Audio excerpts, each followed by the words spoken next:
उनकी माँ उन्हें लेकर एक ज्योतिष के पास गई। ज्योतिष आप समझते हैं जैसे कोई पंडित होता है, सभी धर्मों में अपनी अपनी मान्यताएं हैं, जो हाथ की रेखाओं को देखता है, जो भविष्यवाणी करता है इंसान के हाथों को देखने के बाद। तो नेपोलियन बोनापार्ट की माँ उन्हें लेकर एक ज्योतिष के पास गई थी, और ज्योतिष ने जब उनके हाथ को देखा तो कहा कि आपका जो पुत्र है जब ये बड़ा होगा तो इसका जीवन बहुत दुख में कटेगा। तो नेपोलियन बोनापार्ट बहुत कम उम्र में, आपकी उम्र में थे, टीनेजर में थे। बोला कि आप ज्योतिष महोदय, आप ऐसा क्यों बोल रहे हैं कि जो मेरा जो जीवन है वो बहुत दुख में कटेगा? बोला तुम्हारे हाथ की जो लकीरें है ना, वो लकीरें ऐसा कह रही, मैं नहीं कह रहा हूं। उस पंडित ने, उस ज्योतिष ने क्या कहा कि तुम्हारे हाथ की जो लकीरें हैं वो लकीरें कह रही कि तुम्हारा जीवन खराब होगा, मैं ऐसा नहीं कह रहा हूं। नेपोलियन बोनापार्ट ने जरा भी समय नहीं गवाया, क्योंकि उनका बचपन से ख्वाहिश था कि मैं बड़ा होकर एक सैनिक बनूं। बचपन से अपनी वो कमर में एक छोटा सा चाकू छुरी, आप क्या बोलते हैं, समझ रहे, चाकू छुरी लेकर चलते थे। नेपोलियन बोनापार्ट ने उस छुरी को, चाकू को निकाला, उस ज्योतिष के सामने अपने इन हाथों पे रखा जहां लकीरें हैं, और एक ऊपर से दूसरा राउंड नीचे से अपने हाथ को ही, कहा कि लकीरों को ही दो भागों में बांट दिया, हमारी भाषा में लहूलुहान कर दिया, चीर दिया। क्या कहा कि ज्योतिष महोदय आप मेरी हाथ को देखिए, अब मेरे भविष्य का बताइए कि मेरा भविष्य कैसा होने वाला है, क्योंकि आपने कहा था कि तुम्हारी हाथों की लकीरें ऐसा कह रही है, मेरे हाथ में तो लकीर ही नहीं है। यानी आप जिस उम्र के पड़ाव में हो, विधि के विधान को टाल सकते हो, काल के कपाल में लिखे को मिटा सकते हो। ये नेपोलियन बोनापार्ट। इसलिए जो भी कुछ करना है अपनी मेहनत के दम पे करना है, किस्मत के भरोसे मत रहो। जिनकी हाथें नहीं है उनका भी किस्मत होता है कि नहीं? जिनकी हाथें नहीं है, दोनों हाथें नहीं है, क्या उनका किस्मत है कि नहीं? या तो अच्छा या खराब है ना? यानी जिनकी हाथ भी नहीं है उनकी भी किस्मत होती है। इसलिए अपनी तकदीर का फैसला किस्मत के भरोसे और हाथों की लकीरों में मत ढूंढो, अपनी तकदीर का फैसला अपनी मेहनत में ढूंढने का काम करो। ये मैं तुम सभी को संदेश देना चाहूंगा। आप उस उम्र के पड़ाव में, और वास्तव में शिक्षा एक ऐसा सार है, शिक्षा एक ऐसा ग्रंथ है जो वास्तव में संसार को बदल सकता है। आप महात्मा बुद्ध का नाम सुने आप लोग? Light of Asia, Buddha, light of Asia, एक सवाल भी आता है हमारे झारखंड में, जीएस में पूछा भी जाता है। आप सिकंदर का नाम सुने? जो जीता वही सिकंदर, ये भी सुने होंगे। सिकंदर यूनान के थे, जिसे आज हम ग्रीक कहते हैं, और बुद्ध भारत का हिस्सा, लेकिन आज वो नेपाल लुम्बिनी में चला गया है। बुद्ध का जन्म हुआ था 563 ईसा पूर्व, और सिकंदर का जन्म हुआ था 356 ईसा पूर्व, यानी लगभग 200 साल का डिफरेंस था, ज्यादा डिफरेंस नहीं था। दोनों मान के साथ चले गए कि लगभग समांतर कालखंड के थे। सिकंदर के हाथ में तलवार थी और बुद्ध के हाथ में विचार था। बुद्ध के पास क्या था? विचार था। आज बुद्ध पूरी दुनिया में पूजे जाते हैं कि नहीं? क्योंकि उनके पास क्या था? विचार था। विचार आया कहां से? ज्ञान से आया। और सिकंदर के हाथ में क्या था?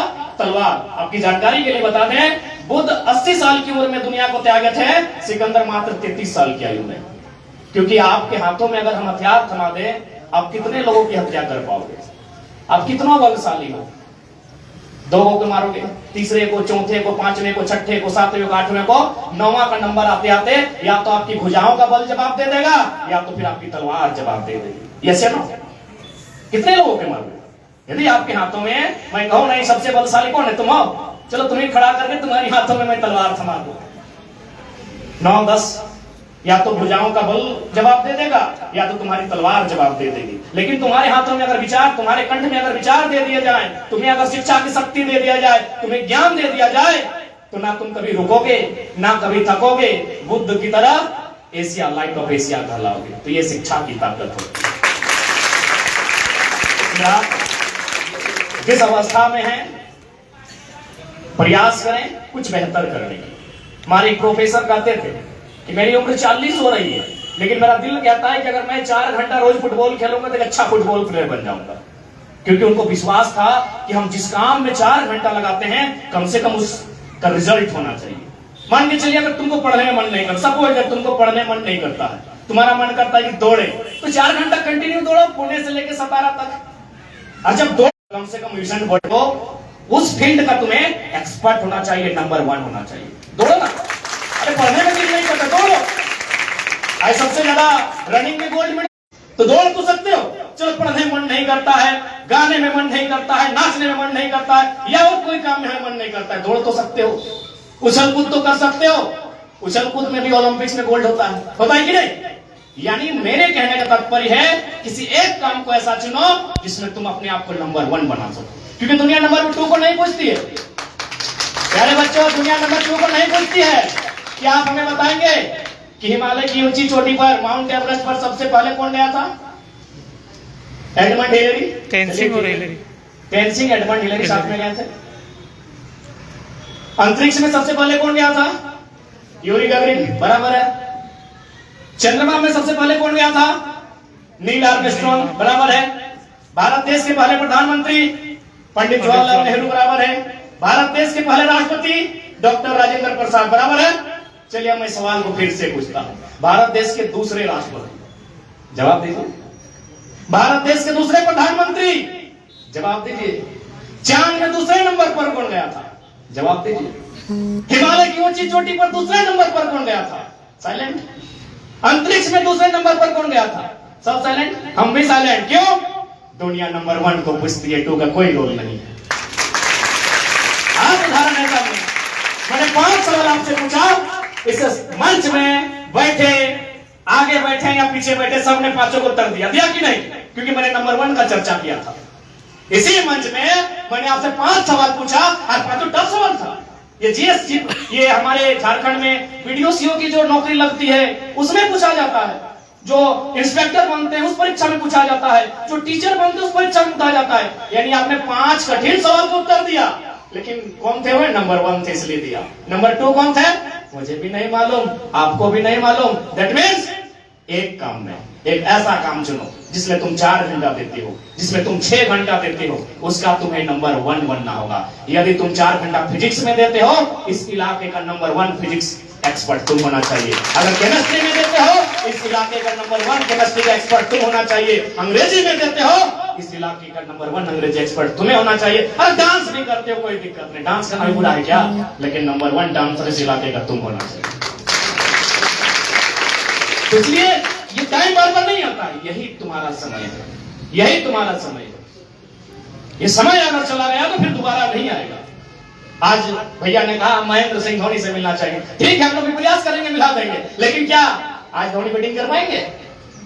आपके खैर आप धोनी के फैन, हम में सचिन कहा हूं, देखिए मैं हाथ में लिखा हूं the legend of cricket Sachin God, Maharashtra के। आप यही है ना सचिन? मैं भी क्रिकेट का फैन हूं, सचिन तेंदुलकर, देखिए मैंने हाथ में लिखा है।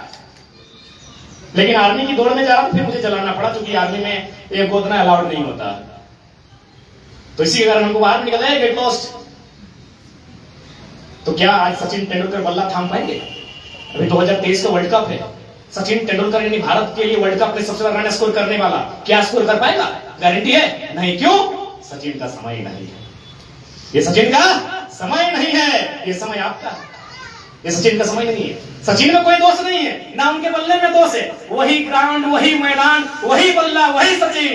टाइम उनका नहीं है, सिर्फ टाइम उनका नहीं है। तो इसलिए डियर स्टूडेंट, ये टाइम तुम्हारा है, इस टाइम को तुम्हें यूज करना है, इस टाइम में तुम्हें बनाना है अपने आप को, और ये डिपेंड भी तुम पे करता है कि तुम कैसे इस टाइम का यूज करते हो, कैसे अपने आप को बनाते हो। तो बना लोगे ना? बनाओगे ना?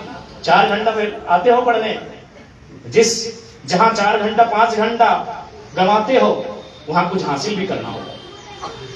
तो इसलिए आज आप पढ़ने आते हो, यहाँ मिनिमम 4 घंटा, मैक्सिमम 6 घंटा 7 घंटा तक पढ़ते हो, यहां से रिजल्ट होना चाहिए, यहां से तुम्हें एक्सपर्ट बनकर निकलना होगा। और मैं विशेष कहूंगा कि जैसी भी परिस्थितियां हैं, क्योंकि क्या होता है कि मैक्सिमम हम लोग मिडिल क्लास फैमिली से होते हैं, मैं शायद हो सके अगर आप लोग भी होंगे, तो क्या होता है कि हमारे पास बहुत सारी समस्याएं आती हैं। उन समस्याओं के बीच हमें बहुत संघर्ष करना पड़ता है, हमें बहुत जूझना पड़ता है, हम अपने आप को स्थापित नहीं कर पाते हैं, हम अपने मन को एकाग्र नहीं कर पाते हैं, तब हमारा मन विचलित होने लगता है, तब हमें बहुत सारी संभावनाएं, बहुत सारी ऐसी वैसी घटनाएं हमारे मन में चलती है। तो मैं आपको कहूंगा, जैसी भी परिस्थितियां हैं, अपने आप को सेटिस्फाइड करो। जब तक आप अपने आप को सेटिस्फाइड नहीं करोगे, आत्मसंतुष्ट नहीं करोगे, बुद्ध ने भी वही कहा था कि दुनिया को जीतने से पहले अपने मन को शांत कर अपने आप को जीतो। इसलिए सबसे पहले आप अपने आप को जीतिए। अभी अगर बात कर लें, अगर आपको लगता है कि नहीं विराट कोहली बहुत अच्छे क्रिकेटर है, बहुत खुश होंगे, नहीं खुश है, हमको भी लगता है काश हम मेसी होकर फुटबॉल का ट्रॉफी जीतते हैं। मेसी से पूछेगा सर आप तो बहुत खुश है, वर्ल्ड कप जीत के आए हैं, बोलेगा नहीं यार हम तो काश मोदी होते हैं। मोदी देश का प्रधानमंत्री है। अरे मोदी से पूछेगा सर आप खुश है कि नहीं, बोलेगा अरे हम तो यूट्यूबर होते हैं, अभी यूट्यूब पर प्रचार भी कर रहे थे कि असम यूट्यूबर होते हैं, सबसे सब्सक्राइबर मेरा होता है। आप बोल रहे थे पीएम साहब कि मेरा चैनल को सब्सक्राइब कीजिए। इसका मतलब है कोई भी इंसान अपने आप से सेटिस्फाइड नहीं है, वही इंसान आगे बढ़ेगा, वही इंसान हैप्पी रहेगा जो अपने आप से सेटिस्फाइड रहेगा। मैं एक छोटी सी कहानी के साथ विदाई लूंगा क्योंकि हमें बहुत लंबी दूरी तय करनी है। एक मजदूर हुआ करता था, मजदूर आप समझते हैं।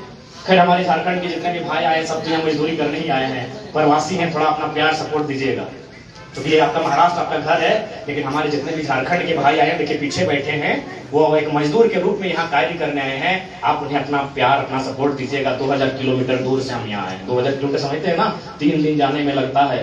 ट्रेन में जब बैठते हैं तो 3 दिन लगता है हमें झारखंड जाने में। इसलिए आप थोड़ा हमारे जो वहाँ से प्रवासी लोग आए हैं सभी उनको थोड़ा सपोर्ट कीजिएगा, उन्हें थोड़ा प्रेम दीजिएगा। हम आपसे अपेक्षा रखते हैं और आपसे हम विनती भी करते हैं। तो एक मजदूर था, उस मजदूर की ख्वाहिश थी कि मैं दुनिया का सबसे पावरफुल इंसान बनूं। एक मजदूर था, मजदूर आप समझते हैं घर बनाने वाला मजदूर, जो निम्न से निम्न सड़कों में काम करने वाला मजदूर, बालू का काम करने वाला मजदूर, ठेला ठेलने वाला मजदूर, है ना। तो उस मजदूर का ख्वाहिश था कि हम दुनिया का सबसे पावरफुल शक्तिशाली आदमी बने। वो अपना जैसे हर कोई ईश्वर अल्लाह खुदा याद करता है, अपने ईश्वर को याद कर। तो एक दिन प्रकट में बोले बोल क्या चाहिए तुम्हें। बोला मुझे दुनिया का सबसे शक्तिशाली इंसान बनना है, हमको एक ऐसा आशीर्वाद दीजिए कि हम जब चाहें वो बन जाए। बोला ठीक है, लेकिन एक शर्त है कि दोबारा मजदूर नहीं बनाएंगे, यानी तुमको जहां से ग्रोथ करेंगे ना वो दोबारा वहां लेके नहीं जाएंगे, तुमको बाकी जो बनना है बना देंगे। मजदूर बोला यार इसमें कौन सा दिक्कत है, और ऐसे भी दोबारा कौन मजदूर बनना चाहेगा, हम दोबारा मजदूर नहीं बनना चाहेंगे। ठान लिया अपना, हाँ एकदम ठान लिए। कुछ दिन बाद वही प्रधानमंत्री साहब का काफिला गुजरा, लगभग 1000 की संख्या में, उनके पीछे पीछे गाड़ी, मीडिया, पुलिस। बोला यार दुनिया का सबसे ताकतवर आदमी तो प्रधानमंत्री होता है। तो तुरंत बोला हे ईश्वर हमको प्रधानमंत्री बना दिया जाए। वो एकदम 1 घंटा में प्रधानमंत्री बन गया और पूरा इतराया। इतराना समझते हैं ना, अपने आप पे गुमान करना, अभिमान करना। अब क्या हुआ, कुछ दिन 1 महीना 1.5 महीना बीता। अचानक प्रधानमंत्री से हम लोग भाषण दे रहे, प्रधानमंत्री भाषण देना होगा। जब वो भाषण दे रहा था सूरज की रोशनी उसके चेहरे पर पड़ी। जब सूरज की रोशनी उसके चेहरे पर पड़ी वो पसीना पसीना हो गया, तरबतर हो गया। बोला यार हम तो सोचे थे प्रधानमंत्री सबसे शक्तिशाली होता है, पर अब लगता है सूरज सबसे पावरफुल है। फिर बोला हे ईश्वर हमको प्रधानमंत्री बन के नहीं रहना है, हमको सूरज बना दो। फिर बोला सोच लो दोबारा प्रधानमंत्री नहीं बनाएंगे। बोला नहीं बनना, हमको सूरज बनना है। अब वो सूरज बन जाता है। फिर वो 1 महीना 1.5 महीना सूरज बन के रहता है। फिर एक दिन 1 महीना 1.5 महीना बाद सूरज के सामने काले बादल। बोला हर तरीका हो गया जी, हम तो सोचे थे कि सबसे पावरफुल सूरज होता है, अब काले बादलों ने घेर लिया। फिर याद किया, जो भी बोले ईश्वर अल्लाह खुदा जो बोलिए। फिर प्रकट हुए, बोला अब क्या चाहिए। बोला काला बादल बना दो, ये सूरज सभी पावरफुल है, सूरज को कैप्चर कर लिया, घेर लिया है। बोला दोबारा सूरज नहीं बनाएंगे। बोला सोच लिए, अब बन गया काला बादल। 1 महीना 1.5 महीना उड़ने लगा, इधर उधर मंडराने लगा।